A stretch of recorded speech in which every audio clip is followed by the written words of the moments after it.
Hello, good afternoon, or good morning, or good evening, depending Hello. on where you are. Hello.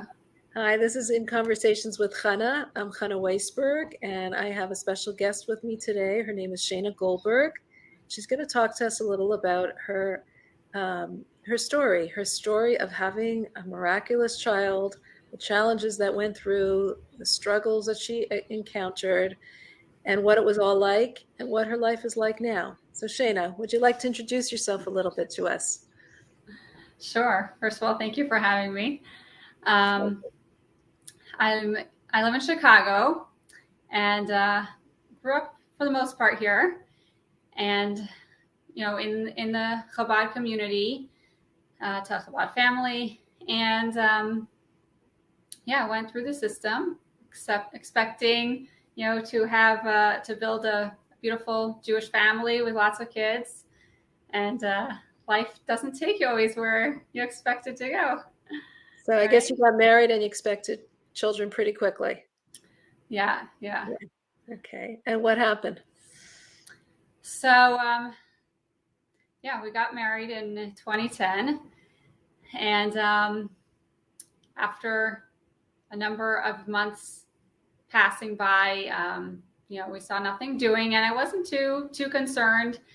That's probably fine and normal, and just kept moving along with life.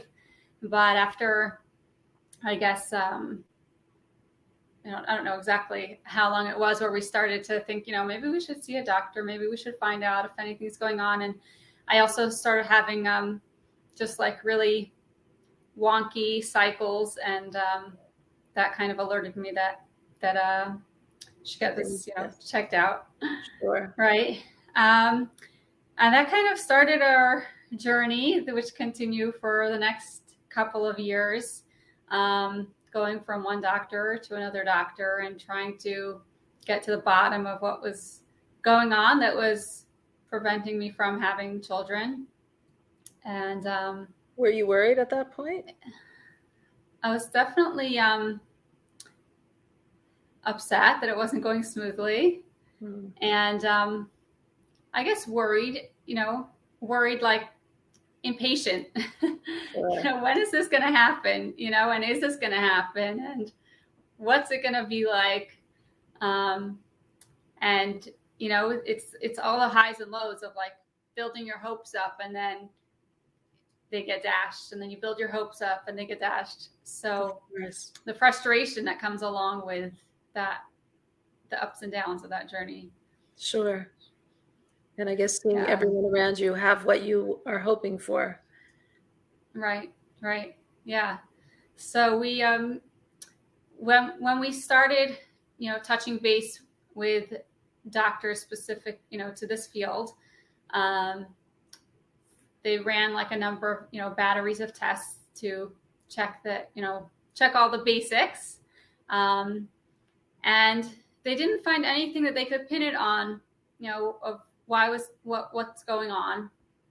I also went the natural route, trying to look into different herbs and different, Chinese medicine, to try to, give a more balanced, approach to it. And things weren't smoothing out. Hmm. My cycle is still very irregular, and we couldn't really pinpoint what was going on. Hmm. Um, and that was very stressful.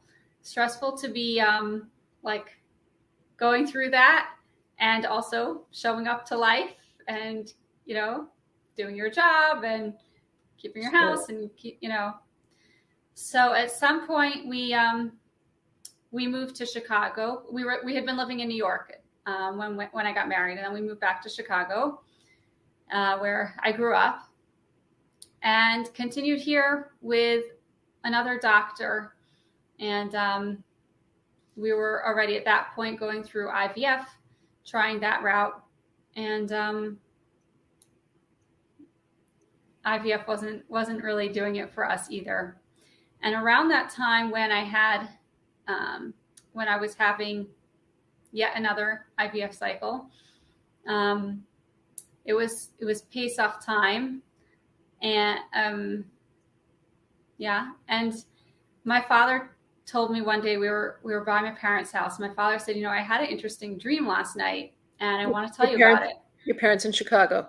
Yeah, my parents live in Chicago. So my father, had this dream that he wanted to share, and so the dream went like this: that my father was in his dream going by the Rebbe for the famous dollars. There was a line, and he sees himself in the dream going in the line to get $1 from the Rebbe, and that's something that he had done. He had gotten to have that merit of getting dollars from the Rebbe before. So here he was in his dream, and he comes by the Rebbe, and he asks the Rebbe for a blessing for us to have children. And in the dream, the Rebbe replied, I'll say the Hebrew and then explain. So the Rebbe replied in Hebrew, Yesh shever b'Mitzrayim. So that is a quote from the Torah passage where the brothers went down to Egypt, and Joseph was sending them down.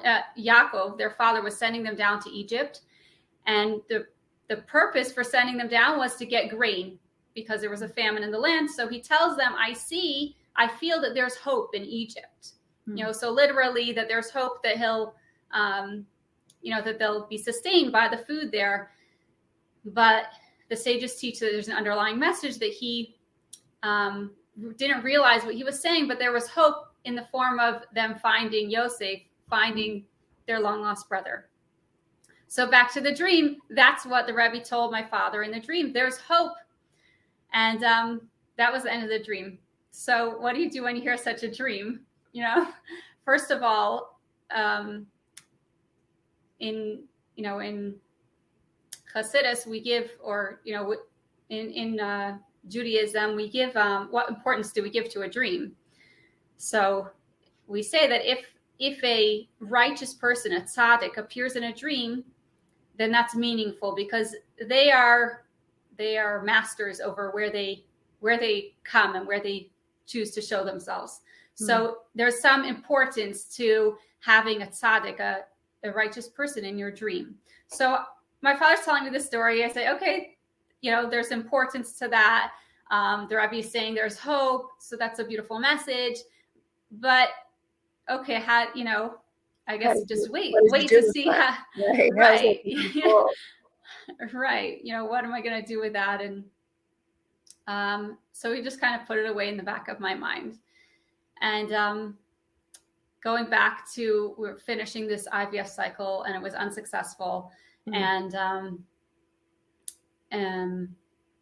so we met again with the doctor, and he was trying to think of other options to bring to the table. And he didn't have anything to offer us. In fact, we had, I can still picture the room and that meeting where I came in with my husband, and he sat us down and he said that, we've tried everything there is to try in the medical world. This was all I can do. And there is not really any chance that you're going to have a child, wow. And I'm sorry to tell you that news. And, he just really said it like that, like you're not having any kids, so move on with life. That must have been devastating for you. So it was definitely, it's not pleasant. Not pleasant. I'll say, I guess going into that meeting, we kind of, I guess, based on other, we kind of saw it coming that there wasn't anything else to try after that. So it wasn't so much a surprise, but it was still like that, hammer of like, we've tried everything and there's nothing more to do for you. So, good luck. Wow. Shattered. Yeah. And at that point, we came home and, I was done with looking for more venues. It was kind of like, I just need a break from all of this.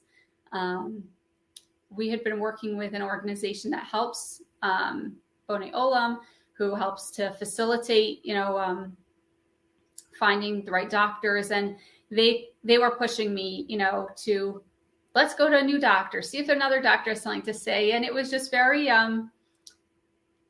you want to do, and you also have the emotions to deal with. And like, you just need a break. Like, it's so I can't do this. emotionally draining. Absolutely. Right. And, and they were saying, well, time is ticking. You're not getting any younger. If we are going to try something, we have to try it now. But there isn't anything to try. What are we going to try? So they suggested that, there was another doctor in New York that they can get an appointment for me. And maybe he would, I don't know, have something else to try. Like, we weren't really sure like what else there is to bring to the table even. But maybe just to get another opinion. So we scheduled that appointment, and that appointment was going to be for another 4.5 months. So this was already like summertime. It was the beginning of the summer, and we weren't going to have that appointment till after the high holidays, until after Sukkot, after a few weeks after. So I said, okay, we did our job of, doing what we can. And like, we signed up for another appointment, and now I could just, take a breather and digest and kind of refocus, where am I headed? What am I doing? Sure. So then comes an interesting twist in the story. We comes the high holidays, and we were living in Chicago. My in-laws are in Seattle. So we were going to fly to Seattle for part of the holiday of Sukkot. And then at the end of the holiday, we were going to fly to New York to experience being in the hub of Crown Heights for the last days of the holiday. That was always my favorite time to come and get inspired by all the energy that's there on Simchas Torah. Sure, the dancing and the joy, so much. Absolutely. Right. And nothing like it. And I for sure needed it, now more than ever. After what you were going through. Sure.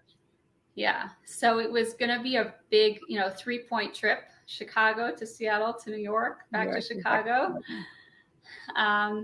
So we get to Seattle. We had a beautiful first days of the holiday. And then we were going to fly out a Saturday night before the last days of Simchat Torah start. So we get to the airport. There's a lot of red-eye flights that happen from, West Coast to East Coast. So we have this red-eye flight for 12.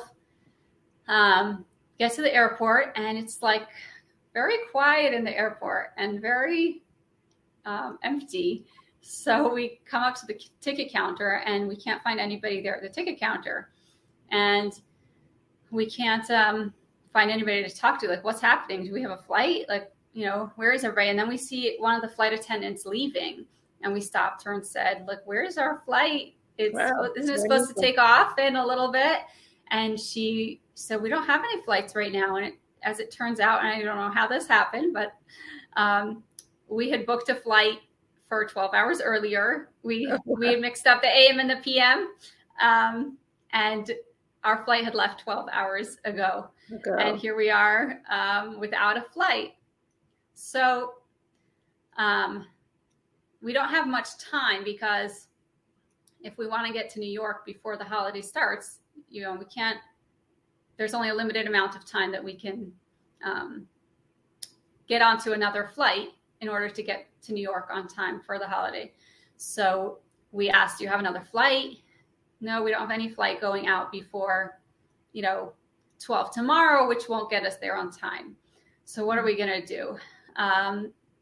And my husband said, well, I guess that's a sign. We're supposed to be here and add joy to the holiday here. And something was just pulling inside of me that said, like, no, we made this decision. We are going to be visiting Crown Heights and really visiting the Rebbe, because when we come to the shul and to go daven at the Ohel, the gravesite of the Rebbe, that, that's, we're visiting him. Right. And I said that we already wrote a letter and told him that we're coming. We have to go. I really feel like, there's something there for us. Okay, but there's no flight, so we went this back and forth while my brother-in-law was coming to pick us up again from the airport and bring us home. And we went, meanwhile, to the other ticket counter of a different airline. And we asked, like, how much is it to book a flight, for 4 hours from now, to leave at 7 a.m. or whatever the timing was. And they told us a very exorbitant amount, to pay for a ticket on the spot. So back and forth, we didn't really have that money to lay out. And in the end, we just decided we're gonna take this leap of faith. We're gonna jump. This is something, we said we're gonna do. We want to do it, and it's gonna give us inspiration. I just felt like I have to be there. There's something for me there's blessings that I need to collect. And we did it. We found someone to lay out the money, and we booked a ticket. We slept for a little bit and came back to the airport and flew to New York. And we got there on time, not with so much time to spare, but we got to New York on time, and had a beautiful, uplifting holiday in New York. And after the holiday finished, we went to the Rebbe's Ohel, to the resting place of the Rebbe, and we come in. If anybody's familiar with that, when you come into there's like a welcoming center, because there's so many people who visit the Rebbe's Ohel, the Rebbe's resting place. So there's a welcome center there, and when you walk in, they have just a constant video playing of different clips from experiences of the Rebbe, right? Talks that he gave, and for bring-ins that he had. So when we walk into that visiting center, I looked up at the screen, and the Rebbe is giving a talk on the intermediate days of Sukkot, and the words that are on the screen are talking about Yosef. And the words that the Rebbe was saying was, Yosef li Hashem ben Acher, that when Yosef was born, why was he named Joseph? Because his mother wanted to thank Hashem and ask for an additional child. She wanted Yosef li Hashem should add to me another child. And so when I saw that on the screen, I said, like, that's the blessing that I'm coming for. I'm coming to ask for children. And with that, we went in and we sat down to compose a letter. And that was really what I wrote in my letter, that, we've been going through all of this, and please give us a blessing to have children. And it should also come naturally. And, I really don't want all of the intervention and all of the invasiveness of treatments. So we went in, we spent a long time praying, and we came out. And as on our way out, I looked up again at the screen, and the video had cycled back to exactly those same words. And again on the screen, it said, Yosef li Hashem ben Acher, that Hashem should bless me with a child. And it just made me feel calm, confident that we did the right thing. We made this leap of faith to, push ourselves to get here. And I feel like, we accomplished something here. So we come back home to Chicago, and it's about that time where we're going to have this meeting with the doctor that we had scheduled months earlier. And we were meeting. I just realized this wasn't a doctor in New York. This was a doctor in Chicago. Yeah. Okay. There was another doctor in New York. Okay. Yeah. So we doctor in Chicago, right? That you were going to see. Yeah. Right. So we get there, and we sit down at the table. We're talking with him about our whole history and what we tried, and what does he think? And he didn't really have anything to put on the table then, but he said that, I'm going to think about it. I think maybe if we try with a little bit of a different protocol, we can look at IVF again. And then he said, why don't you come back to me when your next cycle begins, so that we can, make a serious plan. Okay. So we go home, and we're waiting. And remember, it's very irregular, and so it's normal to be waiting a couple weeks, and a couple weeks pass, and another couple weeks pass, and we're wondering, well, maybe we should just go to the doctor anyway. Like, what's going on here? And just to rule it all out, I decided to take a pregnancy test at home, and I literally like threw it in the garbage before looking at it because, like, and it caught my eye that it was positive. And Wow. I said, wait a second. I called the doctor, and he said, yeah, you can't really trust those. It doesn't really make any sense. Why don't you come down to the clinic and, to our office? So I said, that's like a real schlep to come all the way down. And can I just do some blood work closer to home? So he directed me to a clinic closer to home where I could do some blood work until I got those results. And they said, it's positive, I'm expecting. So I called the doctor back up, and he said, something's not matching up over here. I want you to come down downtown to my office, and let's really check this out. And so for the third time, we, tested, tested positive, and we were Wow. expecting. And I was sitting there in the office while he's waiting, to give me those results. And I'm using my time to learn the daily portion of Chumash for the day, as it's divided up in the week.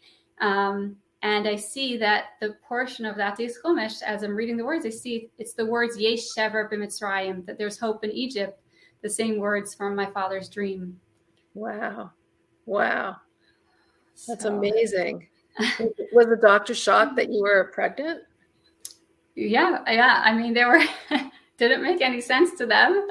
Incredible. And yeah, Wow, yeah. that's an amazing story. And so you went through was the pregnancy So uneventful? it was an uneventful pregnancy, a beautiful natural birth with Wow. no complications whatsoever. What a In miracle. fact, a real miracle.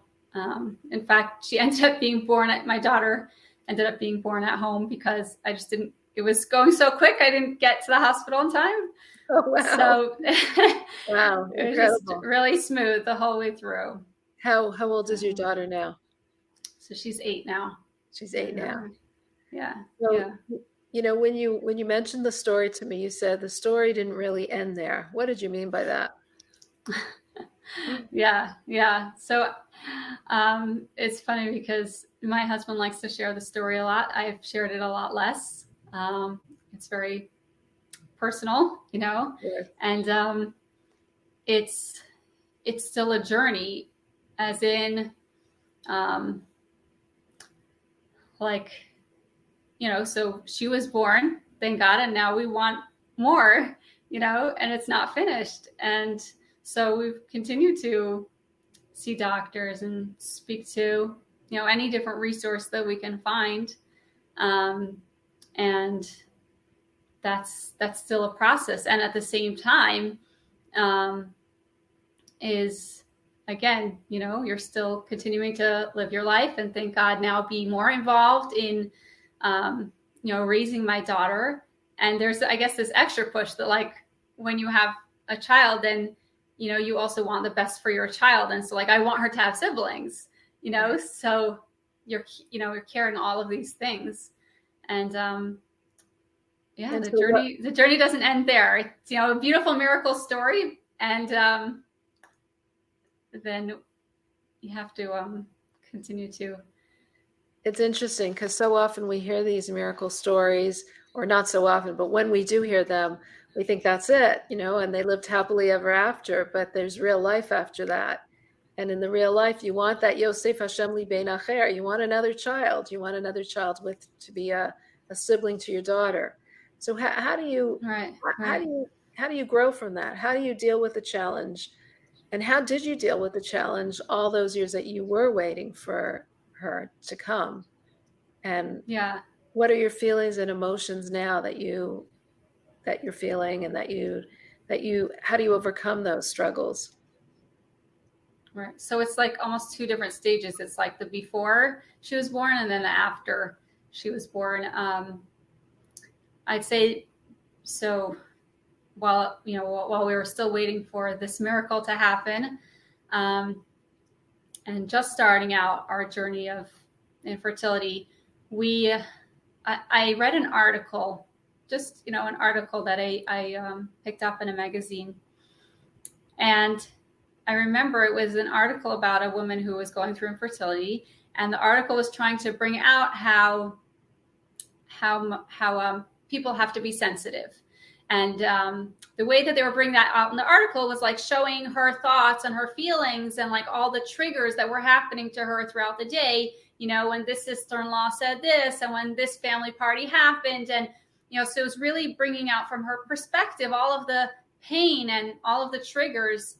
And I guess it was supposed to bring light to the fact that, we need to be sensitive to what people are going through with infertility. Right.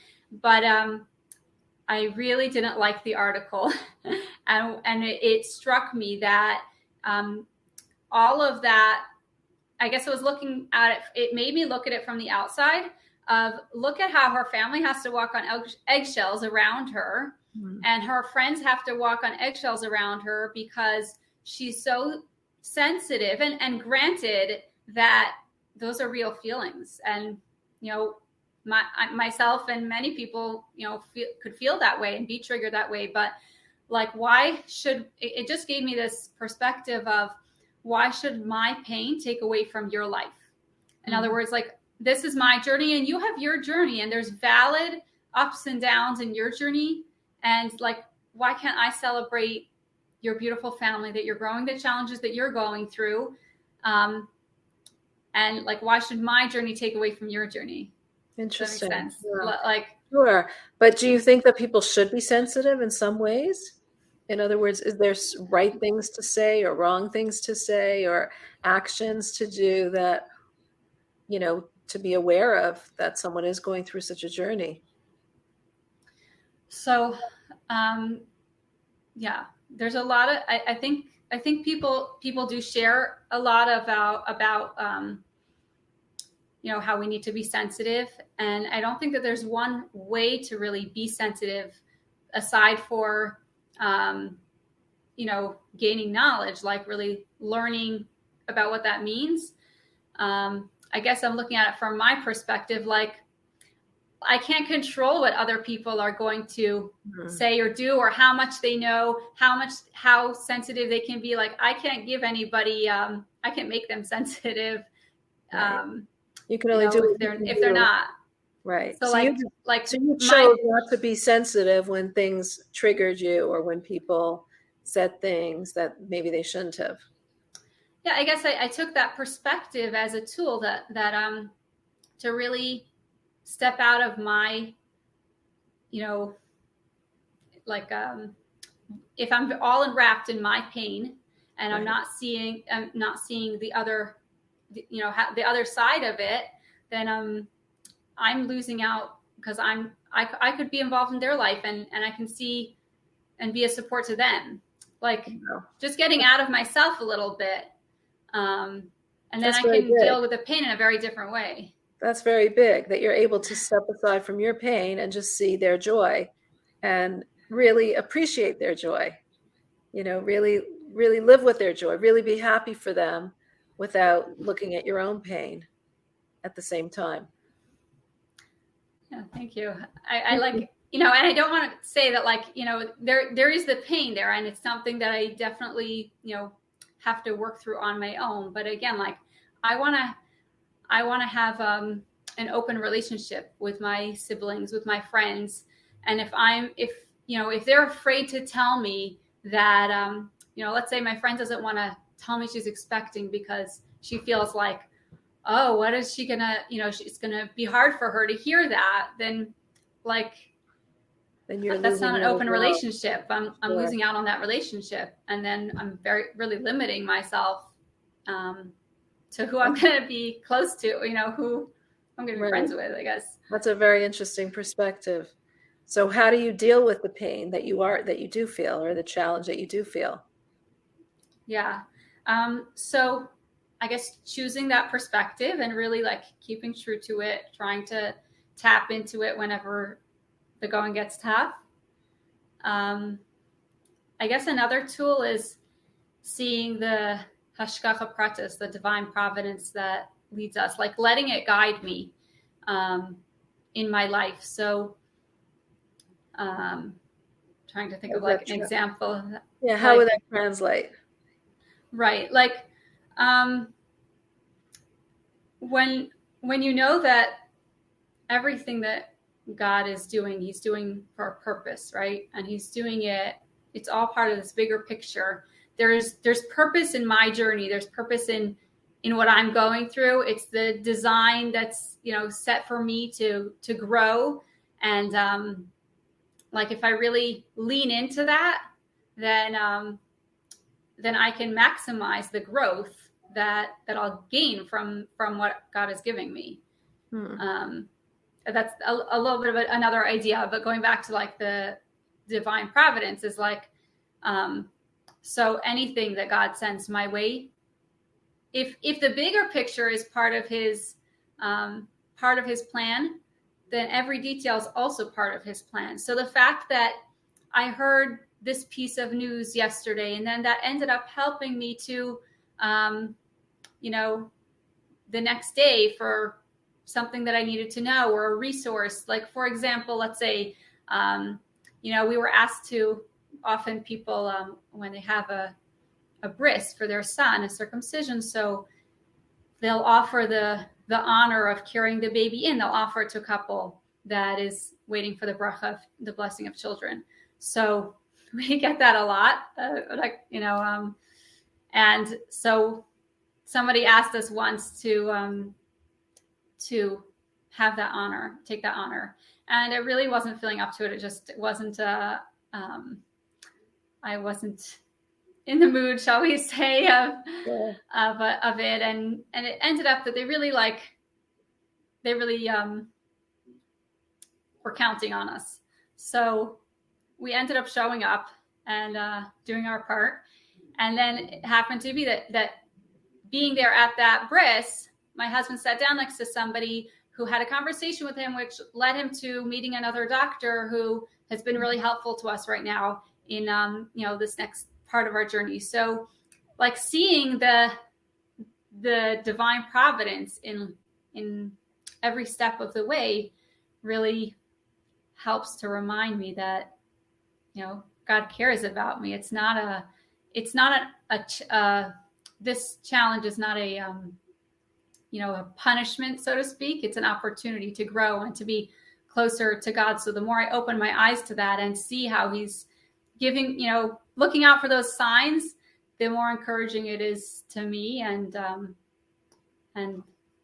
to grow from it. That's beautiful. I mean, you really have to be open and receptive to seeing those signs and you're interpreting those signs in a beautiful way. That's very growth oriented. Do you ever get angry at God? I mean, I feel like angry is a very strong emotion. I don't usually. I guess you're not. I don't know. I don't get angry, but it could feel resentful, like upset with God. Yeah. There's definitely those times where we're like, this wasn't part of my plan. Like, this is not how I wanted it to be. And like, why? Those questions. I definitely tackle those questions. And what do you do when you feel that way? Like, how do you handle those questions? Yeah. Or those feelings, those emotions? Right. So it's really important, and I'm learning this as I go along, but it's really important to, on the one hand, acknowledge those emotions, respect, give space for those are valid emotions, and just like anybody dealing with grief, you have to be able to acknowledge that as part of the healing. And I feel like this is also a journey that takes, there's a loss of my expectations, a loss of, what I dreamed of. So when I encounter those emotions, I have to acknowledge them, and that's okay to have them.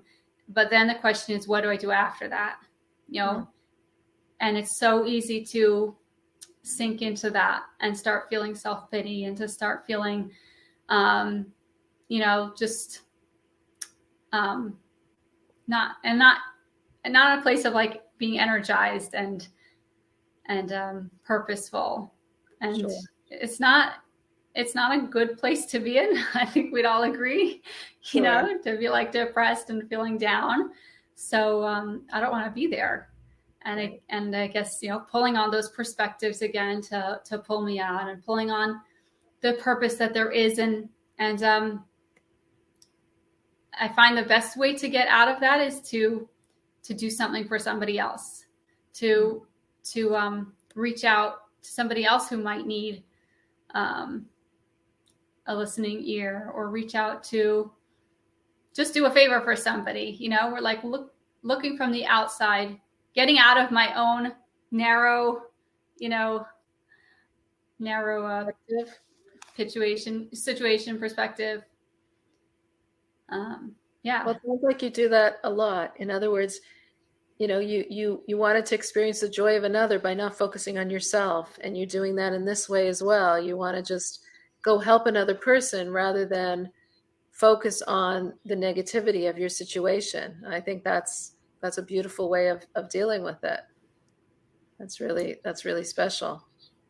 Yeah. I think that I don't know if this is for everybody, but like I think growth is very exhilarating. It's very fulfilling to grow. I remember when one time I went caving.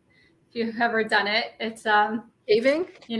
caving. So you put on a helmet and clothes you don't mind getting muddy, and you really go into the belly of the earth. You're crawling through small spaces and little openings. It's it's a very interesting experience. Yeah. And I remember one moment being, while I was caving, having to get through a small space, and I felt like I couldn't do it, and I started like tensing up and being fearful. And when I was able to you know, catch myself and say like, well, I want to do this. How am I going to do it? I want to push myself, realizing that like I wanted the challenge.